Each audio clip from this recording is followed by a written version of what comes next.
E afinal de contas, por que é que a pesquisa de trombofilia não é feita para toda a população? São dois motivos principais. Primeiro, o custo, que é um custo alto, e pelo SUS não está liberado. Então, toda vez que a gente tem alguma investigação, algum tratamento que é muito caro, existe uma regulação para justamente coibir esses abusos, né? Então, a gente não quer que as pessoas fiquem pedindo adoidado, né, os exames, porque isso acaba gastando muito dinheiro. E a gente pensa que gasta muito dinheiro quando a incidência é baixa. Então, se é uma coisa que não aparece muito na população, e isso a gente já fez estudo para investigar qual é essa incidência, a gente está falando aí de 0,05 até 2% da população em algumas situações, né? Então a gente não vai encontrar muitos casos. Se a gente encontrar, a gente vai fazer algum tratamento, alguma intervenção, o paciente vai viver mais ou vai viver menos? Também a gente não tem essa certeza. Então, quando a gente faz uma análise de custo e benefício, né? Não há um benefício muito grande que compense esse custo. É melhor alocar esse dinheiro para a prevenção do câncer, por exemplo. O que acaba acontecendo na pesquisa de trombofilia é que a gente pode ter um resultado positivo, mas isso não significa que a pessoa vai desenvolver uma trombose. Então, a gente vai só gerar mais medo e mais ansiedade naquela pessoa que nunca ia desenvolver uma trombose. Quando eu penso em trombofilia, eu sempre acho que vale a história familiar e pessoal é mais importante do que o resultado do exame. Mesmo que a gente faça toda a investigação e o resultado venha negativo,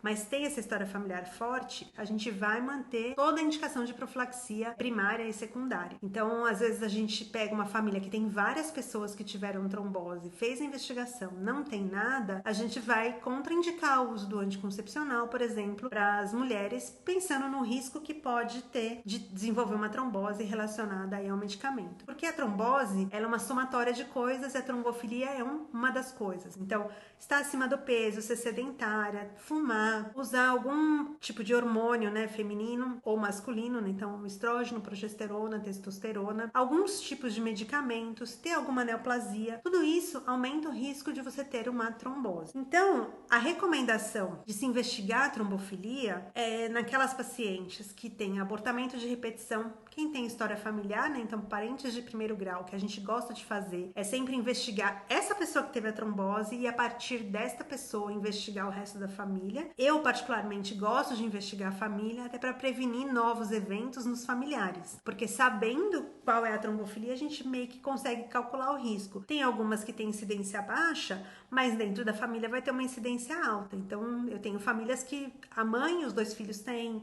Tem famílias que têm, assim, metade dos irmãos e aí os sobrinhos herdaram. Então, eu tenho famílias inteiras que a gente investigou e pensando que a gente vai prevenir um evento trombótico, eu acho que nesse contexto vale a pena. Embora isso também seja controverso nos guidelines, né? Então, se recomenda que não precisa fazer o teste e você dá a mesma orientação para todos os familiares, que é a prevenção. Já tem alguém que já teve trombose, então já vai ganhar a prevenção sempre. Evitar anticoncepcional, evitar cigarro, manter o peso, manter a atividade física, tudo isso vai ajudar você no sentido de não ter um evento trombótico. Então, a gente tem a questão da incidência, né, da trombofilia. O que significa a trombofilia na vida da pessoa? Porque às vezes também a gente vai criar uma pseudodoença. Ninguém teve nunca trombose e alguns pacientes têm o teste positivo e nunca tiveram trombose e aí acaba descobrindo porque alguém pediu e nunca teriam trombose, a família inteira teve. Por exemplo, eu já peguei fator 5 de Leiden, que é uma trombofilia tipo de alto risco, que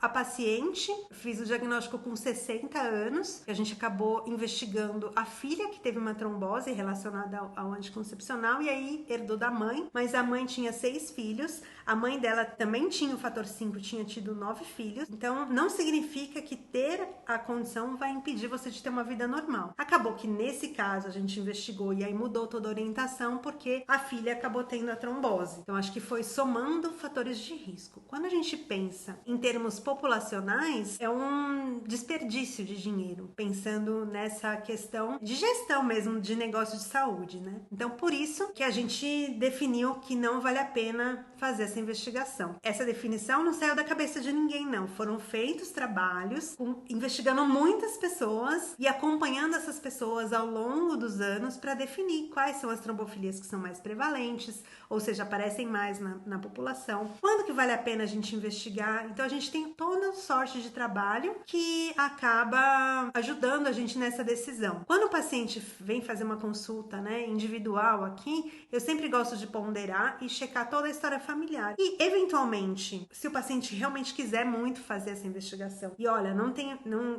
para mim o dinheiro não vai ser um problema, eu sempre explico que pelo plano de saúde terá a regulação, então as coisas que forem fora do plano, a conta tem que ser sua, né? Não é uma conta que a gente consegue contornar, assim, dando jeitinho, né? Que brasileiro adora um negócio de jeitinho. Então, essa é a questão. Se você tá no serviço SUS, a gente não tem muito o que fazer, porque a regulação do SUS, ela é bem mais rígida e ela vai seguir exatamente os 3 abortos, trombose de repetição, história familiar, toda aquela gama de indicações de pesquisa de trombofilia.